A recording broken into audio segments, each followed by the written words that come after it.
আল আজিজের স্ত্রী যখন দেশের উচ্চপদস্থ কর্মকর্তাদের স্ত্রীদের দাওয়াত করে এনে ইউসুফ আলাইহিসসালামকে দ্বিতীয়বার অপকর্মে লিপ্ত করার চেষ্টা করল এবং এবার জোরপূর্বক তাকে জিনায় উদ্বুদ্ধ করার চেষ্টা করল, ইউসুফ আলাইহিসসালাম তাঁর রবের দিকে ফিরে বললেন, হে আমার রব, ওরা আমাকে যেই কাজের দিকে আহ্বান জানাচ্ছে তার চেয়ে কারাগারই আমার কাছে প্রিয়।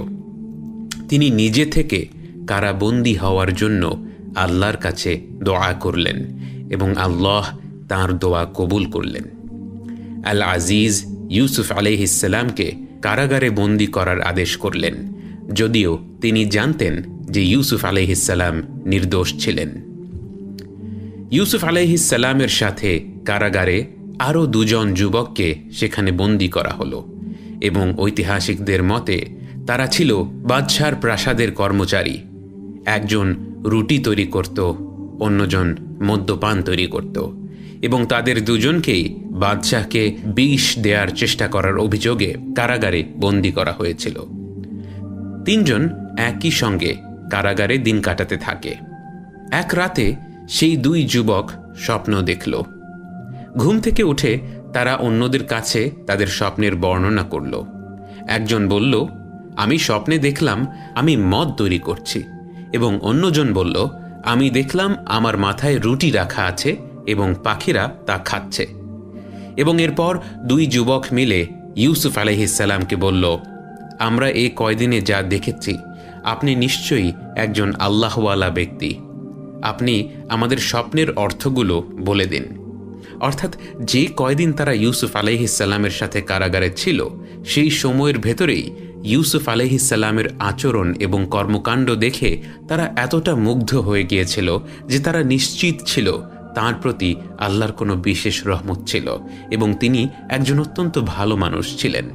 এবং স্কলাররা বলেন যে কারাগারের জীবনেও ইউসুফ আলাইহিসসালাম তাঁর সাধ্যমতো ভালো কাজ চালিয়ে গিয়েছিলেন, যেমন অসুস্থ কয়েদিদের দেখাশোনা করা, যাদের প্রয়োজন তাদের তাঁর নিজের অংশের খাওয়া দান করে দেয়া ইত্যাদি। তো সেই দুই যুবক যখন ইউসুফ আলাইহিসসালামের কাছে তাদের স্বপ্নের কথা বলল, তারা বুঝতে পেরেছিল যে ইউসুফ আলাইহিসসালাম একজন অস্বাভাবিক ধরনের ভালো মানুষ, কিন্তু তাদের জানা ছিল না যে স্বপ্নের সঠিক ব্যাখ্যা দিতে পারাটাই ছিল ইউসুফ আলাইহিসসালামের বিশেষ দক্ষতা, যা ছিল আল্লাহর পক্ষ থেকে তাঁর প্রতি এক বিশেষ নেয়ামত। ইউসুফ আলাইহিসসালাম তাদের অনুরোধ শুনে বললেন, দেখো, তোমরা যা জানতে চাচ্ছ তা আমি তোমাদের অবশ্যই জানাবো। তোমাদের পরবর্তী খাবারের সময় হওয়ার আগেই তোমাদের জানিয়ে দেব, কিন্তু তার আগে তোমাদের সাথে দুটো কথা বলতে চাই। এই যে স্বপ্নের ব্যাখ্যা দিতে পারার যে নেয়ামত, এই নেয়ামতটা আমাকে আমার রব দিয়েছেন। এবং এরপর তিনি তাদেরকে তার রব সম্পর্কে বলা আরম্ভ করলেন এবং এভাবেই ইউসুফ আলাইহিসসালাম সেই যুবকদের কাছে এক আল্লাহর উপর বিশ্বাসের বাণী প্রচার করা আরম্ভ করেন। এবং তিনি আরও বললেন, আমি তাদের ধর্মকে পরিহার করেছি যারা আল্লাহর প্রতি ঈমান আনে না এবং আখিরাতকে অস্বীকার করে। এ থেকে আমরা এটাও বুঝতে পারি যে প্রাচীন মিশরে শিরক ছড়িয়ে পড়েছিল সর্বত্র। কারাগারে বন্দী হওয়া সত্ত্বেও ইউসুফ আলাইহিসসালাম অলস বসেছিলেন না। কারাগারে বন্দী থাকে সমাজের নানা পাপে সাজাপ্রাপ্ত ব্যক্তিরা, কিন্তু তাদের ওপর থেকে তিনি আস্থা হারালেন না, বরং কঠিন সেই অবস্থাতেও তাঁর সাধ্যমতো চেষ্টা চালিয়ে গেলেন ইসলামের বাণী প্রচার করার জন্য। এবং ইসলামের ইতিহাস জুড়েই আমরা এমনটা দেখতে পাই। ইমাম আহমদ থেকে শুরু করে ইমাম ইবনে তাইমিয়াহ পর্যন্ত বহু বড় বড় স্কলার, যাদেরকে সে সময়ের সরকার অন্যায়ভাবে কারাবন্দী করে রেখেছিল, তারা সেই কারাগারের ভেতরেই ইসলামের শিক্ষা দিয়ে গিয়েছিলেন, এমনকি কারাগার থেকে ইসলামিক স্কলারদের এক প্রজন্ম গড়ে তুলেছিলেন। তাই একজন প্রকৃত মুসলিম সব অবস্থাতেই চেষ্টা করে পজিটিভ কিছু তৈরি করার, যা দুনিয়া এবং আখিরাতে কল্যাণ বয়ে আনবে। ইউসুফ আলাইহিসসালাম তার কারাগারের সাথীদের স্বপ্নের ব্যাখ্যা দিয়ে বললেন, এর মানে হচ্ছে তোমাদের মধ্যে একজন বাদশাকে শরাব পান করাবে, কিন্তু অন্যজনকে শুলে চড়ানো হবে, পাখিরা তার মাথা ঠুকরে ঠুকরে খাবে। এবং এই বিষয়ে ফয়সালা হয়ে গিয়েছে। এবং এখানে আমরা ইউসুফ আলাইহিসসালামের প্রজ্ঞা আরও ভালোভাবে উপলব্ধি করতে পারি। তিনি তাঁদের স্বপ্নের বর্ণনা শোনার সাথে সাথেই বুঝে গিয়েছিলেন যে এই দুই যুবকের মধ্যে একজনের মৃত্যুদণ্ড কার্যকর করা হবে, এবং তিনি তাদেরকে মিথ্যা আশ্বাস দেননি, বরং তাদেরকে আল্লাহর উপর বিশ্বাসের কথা বলেছেন এবং আখিরাতে বিশ্বাসের গুরুত্ব বুঝিয়েছেন, যেন যে ব্যক্তিকে শুলে চড়ানো হবে এবং যে ব্যক্তি জীবিত থাকবে উভয় লোকই উপকৃত হয়। এবং যে যুবক রেহাই পেতে যাচ্ছিল তাকে ইউসুফ আলাইহিসসালাম আরও বললেন, তুমি যখন ছাড়া পাবে তখন তোমার বাদশাকে আমার কথা বলো, অর্থাৎ আমার এই স্বপ্ন ব্যাখ্যা করার দক্ষতার কথা বাদশাকে জানিয়ে দিও। এবং তিনি নিশ্চয়ই আশা করছিলেন যদি তাঁর এই অলৌকিক ক্ষমতার কথা রাজা জানতে পারেন তাহলে তিনি তাকে মুক্ত করবেন এবং তার কথা গুরুত্ব সহকারে শুনবেন, এবং এর মাধ্যমে ইউসুফ আলাইহিসসালাম সমাজের সর্বোচ্চ পর্যায়ে ইসলামের বাণী প্রচার করতে পারবেন। কিন্তু শয়তান সেই যুবকটিকে এমনভাবে গাফেল করে দিল যে সে কারাগার থেকে মুক্তি পাওয়ার পর ইউসুফ আলাইহিসসালামের কথা বাদশার কাছে উল্লেখ করতে ভুলেই গেল, এবং এর ফলে ইউসুফ আলাইহিসসালাম আরও কয়েক বছর ধরে কারাগারেই পড়ে রইলেন। বছরখানেক পরের কথা, একদিন মিশরের বাদশাহ একটি স্বপ্ন দেখলেন। তিনি দেখলেন যে 7টি মোটা গাভীকে 7টি রুগ্ন গাভী এসে খেয়ে ফেলছে, এবং 7টি সবুজ শীষের পাশে 7টি শুকনো শীষ রয়েছে। বাদশা ঘুম থেকে ওঠার পরও স্বপ্নটি যেন তার চোখে স্পষ্টভাবে ভেসে উঠছিল, তাই তিনি তার রাজ্যের লোকদের ডেকে বললেন তার এই স্বপ্নের ব্যাখ্যা দিতে, কিন্তু তারা কেউ তার স্বপ্নের ব্যাখ্যা দিতে পারল না। কিন্তু এক পর্যায়ে বাদশার এই স্বপ্নের কথা সেই যুবকের কাছে পৌঁছল যে ইউসুফ আলাইহিসসালামের সাথে কারাগারে ছিল। তার তখন ইউসুফ আলাইহিসসালামের স্বপ্ন ব্যাখ্যা করার সেই বিশেষ ক্ষমতার কথা মনে পড়ল। তাই সে বাদশার কাছে গিয়ে বলল, হে বাদশাহ, আমি আপনাকে আপনার স্বপ্নের ব্যাখ্যা দিতে পারবো, কিন্তু এর জন্যে আমাকে আপনার কারাগারে ইউসুফের কাছে পাঠাতে হবে। বাদশাহের অনুমতিতে যুবকটি ইউসুফ আলাইহিসসালামের কাছে এসে বাদশার স্বপ্নের বিবরণ দিল এবং তার কাছে স্বপ্নের ব্যাখ্যা জানতে চাইল। ইউসুফ আলাইহিসসালাম বললেন, তোমরা 7 বছর পর্যন্ত লাগাতার চাষাবাদ করতে থাকবে। এ সময়ে তোমরা যে ফসলটা কাটবে তা থেকে সামান্য পরিমাণ তোমাদের খাওয়া দাওয়ার জন্য বের করে নেবে এবং বাদ বাকি সব শীষ জমিয়ে রাখবে, কারণ এর পরের 7টি বছর অত্যন্ত কঠিন হবে। সেই সময়ের জন্য তোমাদের প্রথম 7 বছর শস্য জমিয়ে রাখতে হবে, তা না হলে প্রচণ্ড দুর্ভিক্ষ দেখা দেবে।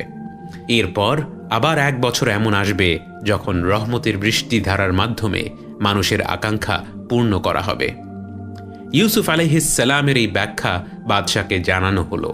তিনি অভিভূত হলেন এবং ইউসুফ আলাইহিসসালামের সাথে সাক্ষাৎ করতে চাইলেন, কিন্তু ইউসুফ আলাইহিসসালাম ততক্ষণ পর্যন্ত কারাগার থেকে মুক্তি পাবার জন্য রাজি হলেন না যতক্ষণ না তার নির্দোষিতা প্রমাণিত হয়। তিনি বাদশার কাছে বার্তা পাঠালেন এবং বাদশার কাছে সেই মহিলাদের হাত কেটে ফেলার ঘটনার ব্যাপারে তদন্ত করার জন্য আর্জি পেশ করলেন। বাদশাহ ইউসুফ আলাইহিসসালামের দৃঢ়তা দেখে আরও অভিভূত হয়ে গেলেন এবং সেই নারীদের জিজ্ঞাসাবাদ করলেন। তারা প্রত্যেকেই আল্লাহর কসম খেয়ে স্বীকার করে নিল যে ইউসুফ আলাইহিসসালাম নির্দোষ ছিলেন, তার ব্যাপারে বিন্দু মাত্র খারাপ কোনো দিক তাদের জানা ছিল না। অবশেষে স্বয়ং আল আজিজের স্ত্রীকে যখন জিজ্ঞাসাবাদ করা হলো, তিনিও সত্য স্বীকার করে নিলেন এবং বললেন, এখন তো সত্য সামনে চলেই এসেছে, আসলে আমি তাকে আকৃষ্ট করার চেষ্টা করেছিলাম। এ ব্যাপারে কোনো সন্দেহ নেই যে সে সম্পূর্ণরূপে একজন সত্যবাদী। আল আজিজের স্ত্রী আরও বললেন, আমি চাচ্ছিলাম আল আজিজ যেন জানেন যে তার অনুপস্থিতিতে আমি তার প্রতি বিশ্বাসঘাতকতা করিনি। আল্লাহ বিশ্বাসঘাতকতাকারীদের চক্রান্ত কখনোই সফল হতে দেন না। আমি নিজের নফসকে দোষমুক্ত ঘোষণা দিচ্ছি না। নফস তো খারাপ কাজ করতে প্ররোচিত করে, শুধু সে ব্যক্তি ব্যতীত যার প্রতি আমার রব অনুগ্রহ করেন। নিঃসন্দেহে আমার রব অত্যন্ত ক্ষমাশীল ও মেহেরবান। বাদশাহ ইউসুফ আলাইহিসসালামের নানা গুণাবলীর প্রমাণ পেয়ে এতটাই মুগ্ধ হয়ে গেলেন যে তিনি ইউসুফ আলাইহিসসালামকে তার ব্যক্তিগত অ্যাডভাইজার বা উপদেষ্টা হিসেবে নিয়োগ দিলেন। ইউসুফ আলাইহিসসালাম অনুরোধ করলেন যেন তাকে কোষাগার বা ট্রেজারির দায়িত্ব দেয়া হয়। তিনি তার মেধা ও জ্ঞান দিয়ে দক্ষতার সাথে দেশের অর্থ সম্পদ পরিচালনা করবেন। এবং এমনিভাবে কুয়োর গভীরে কুড়িয়ে পাওয়া ছোট্ট ছেলেটি দাস হিসেবে বিক্রি হয়ে বছরের পর বছর বিনা পাপে কারাগারে বন্দী হয়ে থাকার পর তাঁর সত্যতা এবং আল্লাহর প্রতি দৃঢ় বিশ্বাসের ফলস্বরূপ সেই সময়ের মানব সভ্যতার সবচেয়ে শক্তিশালী জাতির অর্থমন্ত্রী হিসেবে নিয়োজিত হলেন। মাস গড়িয়ে বছর পার হয়ে গেল এবং ইউসুফ আলাইহিসসালামের নির্দেশনা মতে প্রতি বছর যে ফসল হতো তার বেশিরভাগই জমিয়ে রাখা হতো, শুধু ততটুকু ব্যতীত যতটুকু সেই বছর চলার জন্য প্রয়োজন ছিল। এমনি করে 7টি বছর পার হয়ে গেল এবং ইউসুফ আলাইহিসসালামের ব্যাখ্যা অনুযায়ী এর পরের বছর থেকেই দুর্ভিক্ষ আরম্ভ হল। এই দুর্ভিক্ষ এতটাই তীব্র আকার ধারণ করল যে তা শুধু মিশরই নয়, বরং মিশরের আশপাশের অঞ্চলেও ছড়িয়ে পড়ল। এবং আশপাশের অঞ্চলের মানুষেরা মিশরের মতো প্রস্তুতি নেয়নি বলে তাদের দুর্ভিক্ষের সময় তারা যখন খবর পেল যে মিশরে এখনও ফসল পাওয়া যাচ্ছে, তারা দলে দলে মিশরে ভ্রমণ করা শুরু করল। এবং সেই দলগুলোর মধ্যে একটি দল ছিল ইউসুফ আলাইহিসসালামের ভাইয়েরা। সেই ভাইয়েরা যারা বহু বছর আগে ছোট্ট ইউসুফকে হিংসা করে কুয়োর গভীরে ফেলে দিয়েছিল। দুর্ভিক্ষ থেকে পালিয়ে ইউসুফ আলাইহিসসালামের ভাইয়েরা আজ সুদূর ফিলিস্তিন থেকে মিশরে ভ্রমণ করে এসেছে, অথচ তারা জানত না যে রাজ্যে তারা এসেছে সে রাজ্যের অর্থ সম্পদের চূড়ান্ত দায়িত্বে ছিল তাদের সেই কুয়োয় ফেলে দেয়া ভাইটি। এবং তারা এসে প্রথমে ইউসুফ আলাইহিসসালামের সাথেই দেখা করল এবং তাদেরকে দেখা মাত্র ইউসুফ আলাইহিসসালাম তাদের চিনে ফেললেন, যদিও তারা তাকে চিনতে পারল না। ইউসুফ আলাইহিসসালামের ভাইয়েরা খাবারের বিনিময়ে তাদের যেই মালপত্র ছিল তা দিতে চাইলেন, কিন্তু ইউসুফ আলাইহিসসালাম তাঁর লোকদের আদেশ করলেন গোপনে সেই মালগুলো তার ভাইদের থলেতে রেখে দিতে। অর্থাৎ তার ভাইয়েরা যে খাবার নিয়ে যাচ্ছিল তা ছিল পুরোপুরি ইউসুফ আলাইহিসসালামের পক্ষ থেকে সাদাকা, এবং হয়তো তার বাবার প্রতি ভালোবাসা থেকে তিনি এই কাজটি করেছিলেন। এবং এই প্রক্রিয়ার সময়ে তিনি তার ভাইদের সাথে কথা বললেন এবং তারা কোথা থেকে এসেছে, তারা কি করে না করে, এই সমস্ত বিষয় জানতে চাইলেন। তারা জানালো যে তারা সুদূর ফিলিস্তিন থেকে এসেছে এবং কথার এক পর্যায়ে তারা বলল যে তাদের আরও একটি ভাই আছে, কিন্তু সেই ভাইটি তাদের বাবার সাথে তাদের দেশে রয়ে গিয়েছে। সেই ভাইটি ছিল বিনয়ামিন, যে ছিল ইউসুফ আলাইহিসসালামের আপন ভাই, এবং ইউসুফ আলাইহিসসালামকে হারানোর পর থেকে ইয়াকুব আলাইহিসসালামের কাছে বিনয়ামিন হয়ে গেল সবচেয়ে প্রিয়। এবং ব্যাপারটা পরিষ্কার হলো যে তিনি বিনয়ামিনকে তার সৎ ভাইদের সাথে কোথাও যেতে দিতেন না। ইউসুফ আলাইহিসসালাম বললেন, আমি কি তোমাদের যা যা প্রয়োজন ছিল তার সব কিছু দিয়ে তোমাদের সাহায্য করিনি? তারা বলল, অবশ্যই হে মহান মন্ত্রী। তাহলে আগামীতে তোমরা যদি আবারও এই রাজ্যে এসে তোমাদের নিত্য প্রয়োজনীয় জিনিসপত্র নিতে চাও, তোমাদেরকে তোমাদের সেই ভাইকে সাথে করে নিয়ে আসতে হবে। অর্থাৎ ইউসুফ আলাইহিসসালাম হয়তো এমনটাই বোঝাতে চেয়েছেন, তোমরা যা বলছো তার সত্যতা প্রমাণ করতে না পারলে আগামীতে তোমাদের সাথে আর কোনো লেনদেন করা হবে না। অতএব আগামীতে তোমরা যদি তোমাদের সেই ভাইটিকে নিয়ে না আসো, তোমাদের কিছুই দেওয়া হবে না। বাস্তবে ইউসুফ আলাইহিসসালাম চাচ্ছিলেন তার আপন ভাই বিনয়ামিনের সাথে আবারও মিলিত হতে। তার ভাইয়েরা বলল, আমরা আমাদের সাধ্যমতো চেষ্টা করব আমাদের বাবাকে বোঝাতে যেন তিনি আমাদের ভাইটিকে আমাদের সাথে পাঠিয়ে দেন। এবং তারা ইউসুফ আলাইহিসসালামের কাছ থেকে বিদায় নিয়ে ফিলিস্তিনে ফিরে গেল। ফেরার পরে তারা দেখল যে মিশরের এই মহান নেতা শুধু তাদেরকে তাদের নিত্য প্রয়োজনীয় মালামালি দেননি, বরং তারা যে সমস্ত জিনিস লেনদেনের জন্য দিয়েছিল সেগুলো তার উদারত্বের উদাহরণস্বরূপ তাদের কাছে ফেরত দেওয়া হয়েছিল।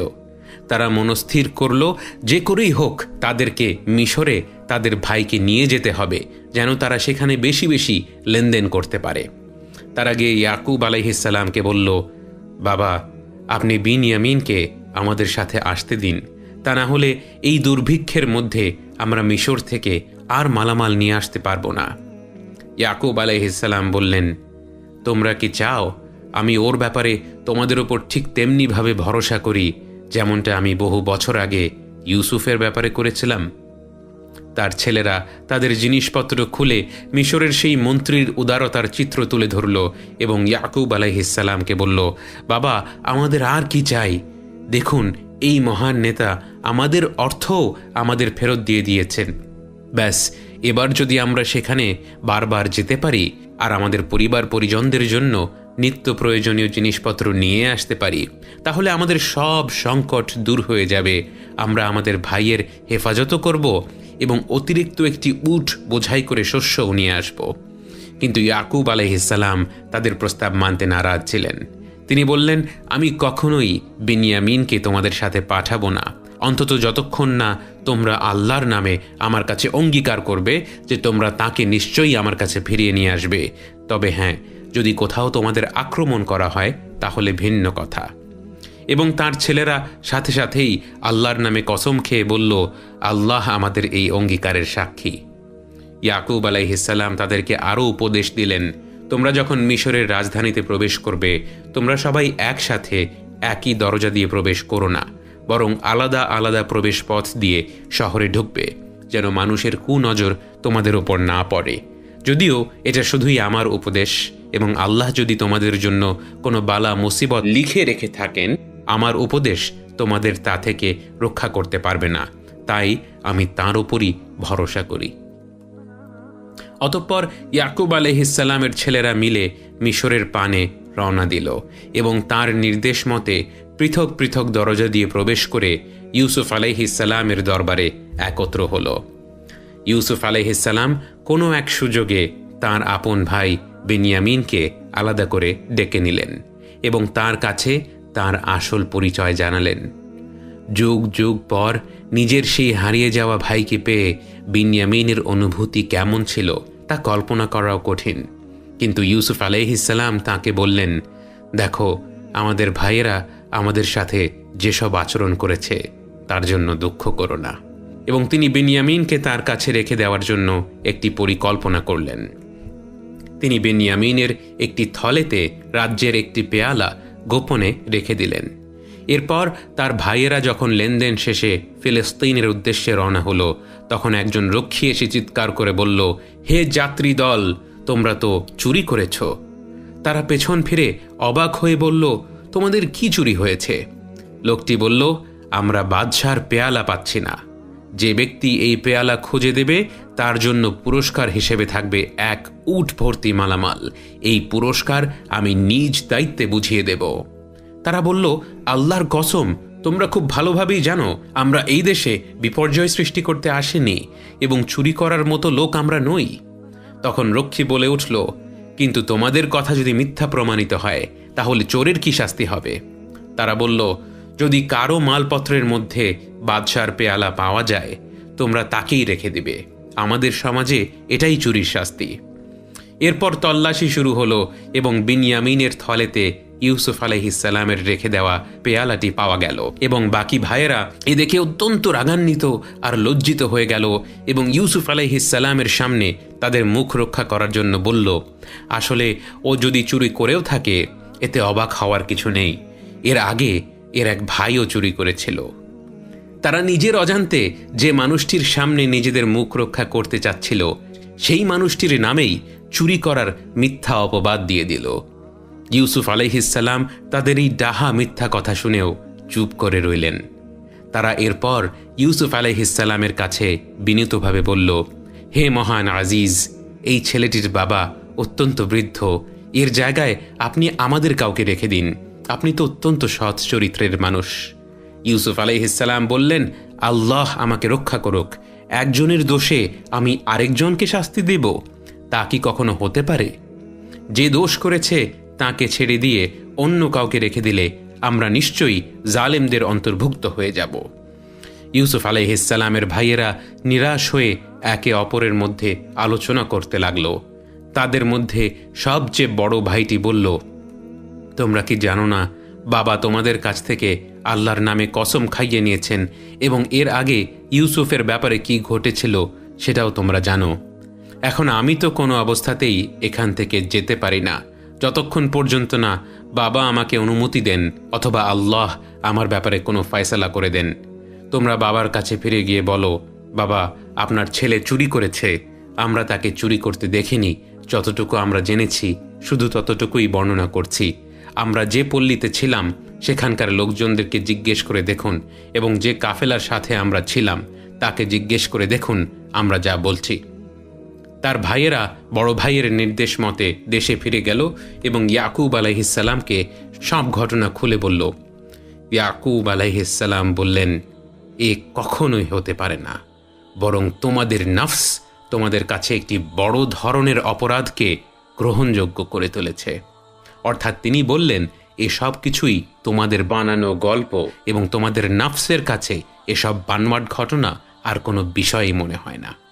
তিনি আরও বললেন, আমি বরং সবরুন জামিল অর্থাৎ সুন্দর ধৈর্য ধারণ করে থাকব।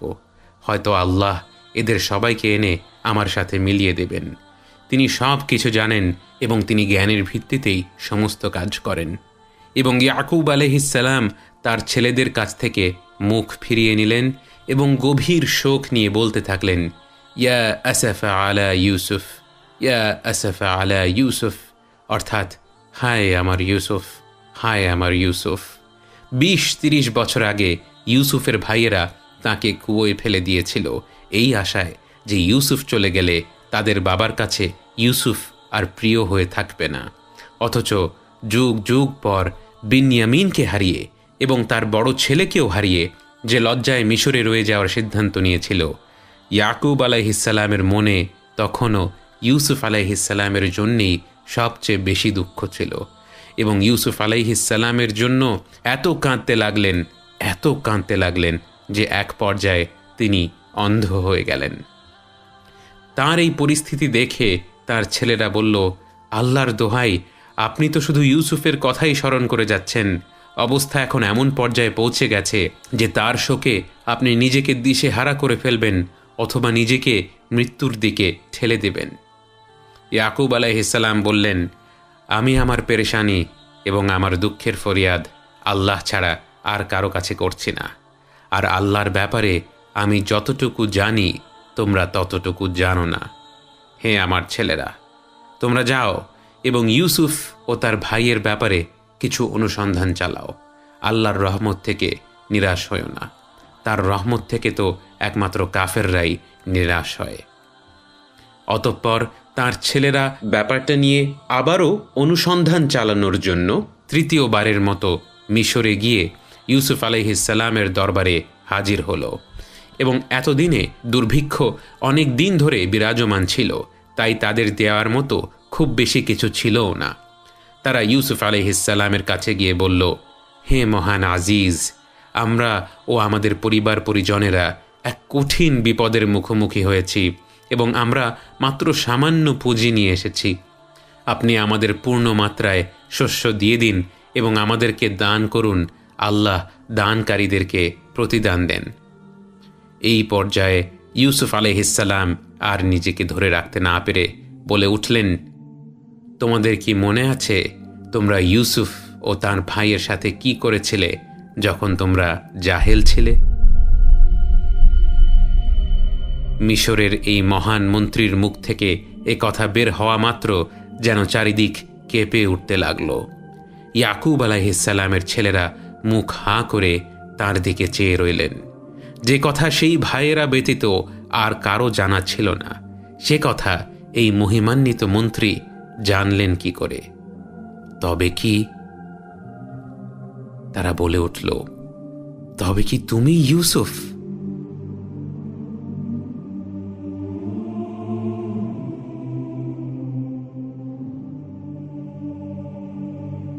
ইউসুফ আলাইহিসসালাম বললেন, আনা ইউসুফ, আমি ইউসুফ। এবং বেনয়ামিনের দিকে ইশারা করে বললেন, আর ও আমার ভাই। আল্লাহ আমাদের প্রতি অনুগ্রহ করেছেন। বাস্তবতা হলো, কেউ যদি তাকওয়া আর সবর অবলম্বন করে তাহলে আল্লাহ কখনো তাদের কর্মফল নষ্ট হতে দেন না। ইউসুফ আলাইহিসসালামের ভাইয়েরা আবেগ আপ্লুত হয়ে বলে উঠল, আল্লাহর কসম ইউসুফ, আল্লাহ তোমাকে আমাদের ওপর শ্রেষ্ঠত্ব দান করেছেন এবং যথার্থই আমরা অপরাধী ছিলাম।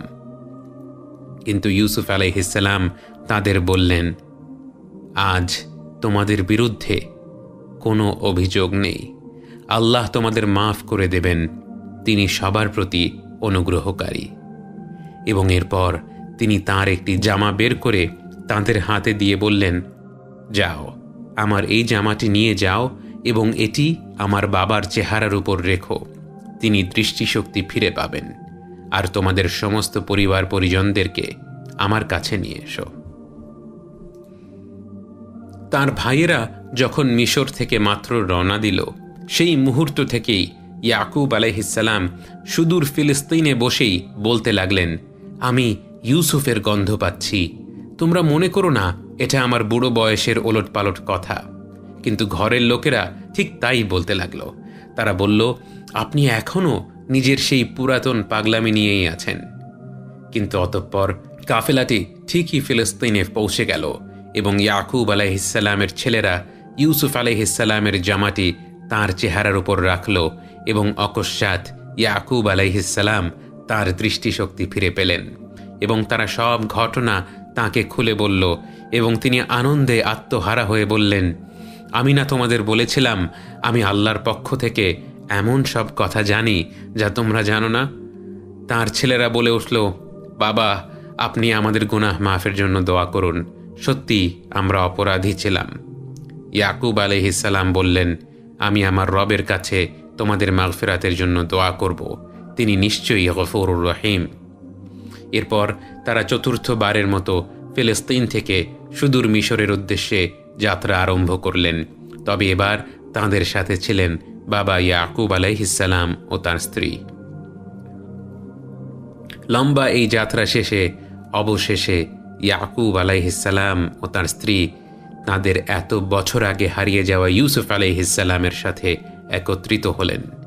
ইউসুফ আলাইহিসসালাম তাঁদের জড়িয়ে ধরলেন এবং হাত ধরে নিয়ে তাদেরকে সিংহাসনে তার পাশে বসালেন এবং সেই অবস্থায় ইউসুফ আলাইহিসসালামের 11 জন ভাই তার প্রতি গভীর শ্রদ্ধা ভরে সেজদায় ঝুঁকে পড়ল, কারণ সে সময়ের শরীয়তে একজন আরেকজনকে শ্রদ্ধার উদ্দেশ্যে সেজদা করা জায়েজ ছিল। এবং ইউসুফ আলাইহিসসালাম তার বাবাকে বললেন, বাবা, আমি ছোটবেলা যে স্বপ্ন দেখেছিলাম আজ আমার রব তা সত্যে পরিণত করলেন। আমার প্রতি তাঁর অনুগ্রহ হিসেবে তিনি আমাকে কারাগার থেকে বের করেছেন এবং আপনাদেরকে মরু অঞ্চল থেকে এনে আমার সাথে মিলিয়ে দিয়েছেন। আসলে আমার রব অননুভূত ব্যবস্থাপনার মাধ্যমে তাঁর ইচ্ছা পূর্ণ করেন। নিঃসন্দেহে তিনি সব কিছু জানেন ও সুগভীর প্রজ্ঞার অধিকারী। তিনি আল্লাহর উদ্দেশ্যে বললেন, হে আমার রব, তুমি আমাকে রাষ্ট্র ক্ষমতা দান করেছ এবং আমাকে কথার গভীরে প্রবেশ করা শিখিয়েছ। হে আকাশ ও পৃথিবীর স্রষ্টা, দুনিয়ায় ও আখিরাতে তুমিই আমার অভিভাবক। ইসলামের ওপর আমাকে মৃত্যু দান করো এবং পরিণামে আমাকে সৎকর্মপরায়ণদের অন্তর্ভুক্ত করো। এবং সেই থেকে ইয়াকুব আলাইহিসসালাম, যার আরেক নাম ছিল ইসরাঈল, তাঁর ছেলে ইউসুফের সাথে মিশরে বাস করতে লাগল এবং তাঁদের বংশধরদেরই বলা হতো বনি ইসরাঈল, যারা তখনই মিশরে প্রথম প্রতিষ্ঠিত হল। এবং বাকিটা জীবন ইয়াকুব আলাইহিসসালাম তাঁর সন্তান সন্ততিদের নিয়ে নিরাপদে আল্লাহর নিয়ামতের ছায়ায় কাটিয়ে দিলেন।